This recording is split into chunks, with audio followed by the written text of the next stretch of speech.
বৰ অসমখনৰ সুন্দৰৰ কথা কৈ যেন শেষ কৰিব নোৱাৰি। গছ-গছনি, নদ-নদীৰে ভৰা সেউজীয়া অসমখনক আৰু সোণত সুৱগা চৰাইছে ইয়াত বসবাস কৰা জাতি-জনজাতিসকলে। বোলক তেন্তে তাৰেই এটা জনজাতিৰ সৈতে আজি পৰিচয় হওঁ। হেল্ল' নমস্কাৰ, মোৰ ভিডিঅ'টোলৈ আপোনালোকক স্বাগতম জনাইছোঁ। মোৰ ঘৰ ছয়গাঁৱৰ গৰৈমাৰীত। মই আছোঁ বৰ্তমান মাজুলীৰ এজাৰগুৰি নামৰ এখন গাঁৱত। এইখন মিচিং গাঁও হয়। আচলতে আমি বহুদিনৰ পৰাই ভাবি আছিলোঁ ইয়াৰে এঘৰ মিচিং বাইদেৱে আমাক মাতি থাকে। আজি ভাবিলোঁ ফুৰিয়েই যাওঁ আৰু আপোনালোকক দেখুৱাওঁ। ৰাস্তাৰে গৈ থাকোঁতে বাইদেউৰ ঘৰ নপাওঁতেই এয়া ৰাস্তাত দেখিলেই নহয় এটা মিচিং ঘৰ। দেখিছেনে এইটো? তেওঁলোকে হেনো পূৰ্বতে নৈৰ পাৰতেই বাস কৰিছিল। নৈৰ পানীৰ পৰা ৰক্ষা পাবৰ বাবে এনেদৰে তেওঁলোকে চাং পাতি বাস কৰিছিল। মই গৈ পেলাই উঠি চালোঁৱেই নহয়। শিৰশিৰীয়া বতাহ বলিছে। ওখ চাংঘৰটোত যেন গৰম দিনত ফেনৰ প্ৰয়োজনেই নাই। দেখিছেনে কিমান ভাল লাগিছে? আপোনালোকৰ নিশ্চয় উঠিবলৈ মন গৈছে হয়নে? আমাৰ সেইফালে অৱশ্যে এনেকুৱা চাংঘৰ নাই। এনেকৈ মই পিটিক পিটিককৈ নামিলোঁ। এতিয়া বোলকচোন বাইদেউৰ ঘৰলৈ লৈ যাওঁ আপোনালোকক। এয়া দেখিছেনে? বাইদেউহঁতৰ ঘৰ পাওঁতেই মোক তেওঁলোকৰ সাজ পোছাক পিন্ধাই মেলি ৰেডি। মোৰো অৱশ্যে ভাল লাগিলে তেওঁলোকৰ সাজ পোছাকখিনি পিন্ধি। বাইদেউক নমস্কাৰ কৰিলোঁ, তেওঁলোকৰ খা খবৰ সুধিলোঁ। খা খবৰ সোধাৰ পিছত ভাবিলোঁ তেওঁলোকৰ পোছাক পিন্ধিছোঁৱেই যেতিয়া সাজ পোছাকখিনিৰ নামো সুধি লওঁ। ইমান ধুনীয়াকৈ মোক পিন্ধাই দিছে। ওপৰত পিন্ধা কাপোৰখনৰ নাম হেনো গেৰো আৰু মেখেলা চাদৰযোৰক তেওঁলোকে মেখেলা চাদৰ বুলিয়েই কয়। তেওঁলোকৰ অলংকাৰখিনিও পিন্ধিছোঁ। সাজ পোছাকবোৰ হেনো তেওঁলোকে নিজেই শালত বৈ মেলি উলিয়ায়। এতিয়া বোলকচোন তেওঁলোকৰ তাঁতশালখন দেখুৱাওঁ।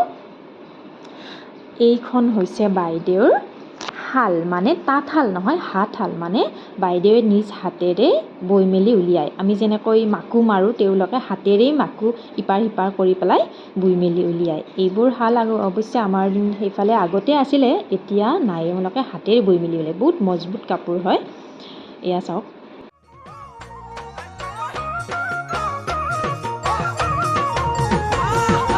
খিটি খিটি কৰি ঐ লাহৰি মাকো মাৰি তাতে নুবৈ আছিলা।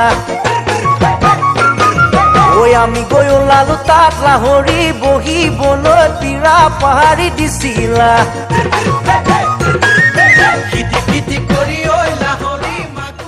তাৰপিছত মই গ'লোঁ পোনে পোনে ভিতৰলৈ। এয়া চাওকচোন, চাংঘৰ বাঁহৰ কামি ফটাই এনেকৈ তেওঁলোকে তলত খুটি পুতি বহুত মজবুত কৰি এনেকৈ চাং পাতে। আৰু ভিতৰত কি কি আছে চাওকচোন। তেওঁলোকে কৈ আছে এই কোনটো বস্তুৰে কি কৰে সেইটো কৈ আছে, দেখুৱাই আছোঁ আপোনালোকক। মানে আমাৰ অসমীয়াত কোৱা হয় ধোৱা চাং। ধোৱা চাং বুলি কোৱা হয়। এইটো কিলো বুলি কয়। কিলো। এইটো লাৰি চাব পাৰিমনে? পাৰি। এইটো অকণমান উঠাই দিয়কচোন। এইটো কি হয়? এইটো কিলো। এইটো কিলো হয়। চাওক, আপোনালোকে কি কৰে ইয়াতে? মদ বনাই খায়। মদ বনাই খায় হয়নে? আপং। কওকচোন সেই পদ্ধতিটো কেনেকৈ বনায় ইয়াতে? মাটিৰে বনায়। সেইটো নহয়, সেইটো নহয়। কি আপংটো কেনেকৈ বনায়? আপংটো কেনেকৈ বনায়? আপংটো বাট আগতেই বনাব লাগিব। ভাতটো কেনেকৈ ৰান্ধে এনেকৈ ৰান্ধিব লাগিব আৰু। এইফালে অকণমান দেখুৱাওক। আপুনি ওচৰলৈ আহক। আপুনি ওচৰলৈ সেইফালে কওক। ভাতটো বনাই মেলি আকৌ দৰৱ লগাব লাগিব। ভাতটো বনাই মেলি এইটোত কওকচোন, অকণমান ওচৰত কওক। মানে ভাতটো বনাই মেলি কি কৰা হয়? দৰৱ লগাব লাগিব। দৰৱ লগাব লাগিব। তাৰপিছত ভাতটো পচিব দিয়া হয় নেকি? দৰৱটোৰ নাম হৈছে এপক। এপক বুলি কয় মিচিংকে। দৰৱটোৰ নাম এপক। এপক। সেইটো মানে চাউলেৰে বনায়, বনাওঁ পিঠাগুড়ি বনায়। দৰৱ আছে। সেইটো চব মিক্স কৰি পিনি তাৰমানে তাৰ দিয়ে আৰু। মানে তেওঁলোকৰ যিটো জাতীয় মদ আপং বনোৱা পদ্ধতিটো কৈছে। এইখন যে দেখিছে, এইখন তেওঁলোকে পৰাব বুলি কয়। আমাৰ ধোৱা চাং বুলি কোৱা হয়। এই ওপৰত এই বাচনবিলাকতে তেওঁলোকে আপংটো বনায়। কিলো বুলি কোৱা হয় বাচনটোক।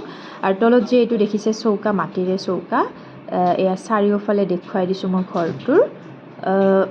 কেমেৰা সিমান ভাল নহয়, চাৰিওফালে পোহৰ পৰিছে, জ্বলা জ্বলা হৈছে। মানে আমাৰ ভাষাত ক'ব গ'লে আকৌ ভিডিঅ'টো জ্বলছে অলপ, একো নাই বাৰু, চলি যায়। এইখন হৈছে বাঁহৰ বিচনা।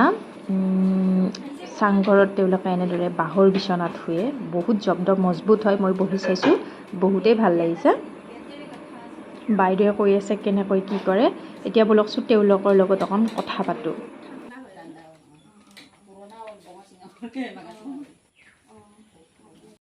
এতিয়া কওকচোন আপোনালোকৰ জীৱন প্ৰণালীৰ বিষয়ে কওকচোন ৰাতিপুৱা কেই বজাত উঠে কি কৰে দিনটো ৰাতিপুৱা 3টা বজাত উঠে আৰু 3টা বজাতে উঠে বহুত ৰাতিপুৱাই উঠে কিছুমানে 2টা বজাত উঠি যায় হয় 3টা বজাত উঠি দেউতাই হাল বাব যায় হাল বাই পিনি সোমাই কিনি এনেকৈ ঘৰৰ কামকেইটা কৰি থাকে আৰু হয় হয় হয় আৰু মাহঁতে ঘৰত এনেকৈ উঠি ধান মাৰিলে ধানটো মাৰে আৰু ধান নামাৰিলে চব ঘৰৰ কামকেইটা কৰি পিনি আৰু এনেকৈ আমাৰ মিচিং সমাজত সোনকালে ভাত বনায় ভাত চাত বনায় আৰু 7টা বজাৰ পৰাই ভাতটো বনায় 7টা বজাৰ পৰা বাকী মহিলাখিনিয়ে কৃষি পথাৰত যায়নে খেতি পথাৰত যায় কেতিয়াবা যায় হয় হয় হয় এতিয়াতো আমি ধানেই কাটি আছোঁ এতিয়া ধান কাটি আছে ৰাতিপুৱা শুই উঠি পিনি চব কাম কৰি পিনি ধান কাটি হয় হয় আপোনালোকৰ ভঁৰাল আছেনে আছে আছে বলকচোন অলপ ভঁৰালটো দেখুৱাওক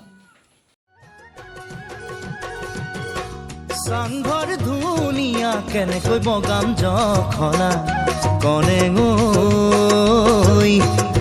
আজি ঢোলে ডগৰে মাতে লিগাং চাবলৈ আজি ঢোলে ডগৰে মাতে লিগাং চাবলৈ চাংঘৰ ধুনীয়া কেনেকৈ বগাম জখলা কনে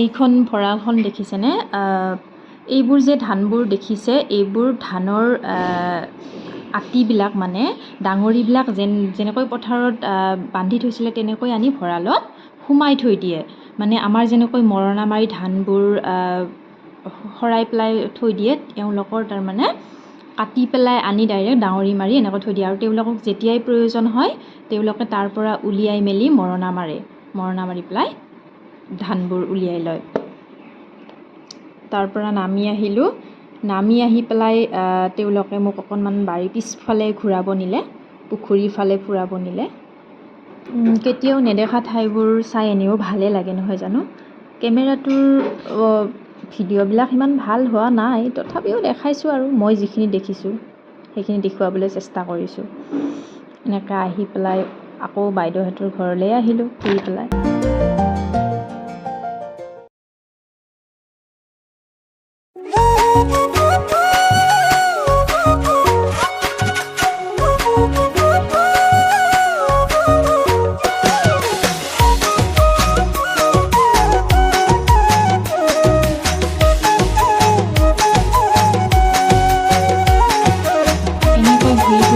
আহিলোঁ কিছুমান বস্তু অৱশ্যে আপোনালোকক দেখুৱাব নোৱাৰিলোঁ শেষত তেওঁলোকক বহুত ধন্যবাদ দিলোঁ মোক ইমান ধুনীয়াকৈ সজাই দিলে আৰু মই বহুত নজনা বস্তু কিছুমান মোক দেখুৱালে মই অৱশ্যে ৰেকৰ্ডিং কৰিব নোৱাৰিলোঁ সেইখন তথাপিও যিখিনি পাৰিছোঁ আপোনালোকক দেখুৱাইছোঁ আৰু তেওঁলোকৰো বহুত ভাল লাগিছে যে এই ভিডিঅ'টো মানে ইউটিউবত দিলে গোটেই জীৱন থাকি যাব তেওঁলোকক বুঢ়া হ'লে চাব পাৰিব এই সৰু ল'ৰাটো মাকে কৈ আছে যে ইও ডাঙৰ হ'লে চাব পাৰিব বহুতেই ভাল লাগিল ময়ো কেতিয়া এই ঠাইলৈ আকৌ আহিব পাৰিম নে নোৱাৰিম সেইটোও নাজানো মোৰো ভাল লাগিল সেয়েহে ময়ো বস্তুটো চিৰজীৱন থাকি যাওক বুলিয়েই বাণীবদ্ধ কৰি থলোঁ আৰু আপোনালোককো দেখুৱালোঁ এই গোটেই ভিডিঅ'টো কৰোঁতে ক'ৰবাত কেনেবাকৈ ভুল হৈও যাব পাৰে যিহেতু জিভাৰ কথা পিছল খাবও পাৰে তাৰ কাৰণে মই ক্ষমা বিচাৰিছোঁ আৰু বৰ বিশেষ নাজানো এনেই যি দেখিছোঁ তাকেই তুলি থৈছোঁ আৰু শেষত এওঁলোকক বহুত ধন্যবাদ ভাল লাগিল শেষত কেইখনমান ফটো তুলি ময়ো ঘৰমুৱা হ'লোঁ আপোনালোককো এটা অনুৰোধ থাকিল পাৰে যদি কষ্ট কৰি এটা ছাবস্ক্ৰাইব মাৰি দিব আৰু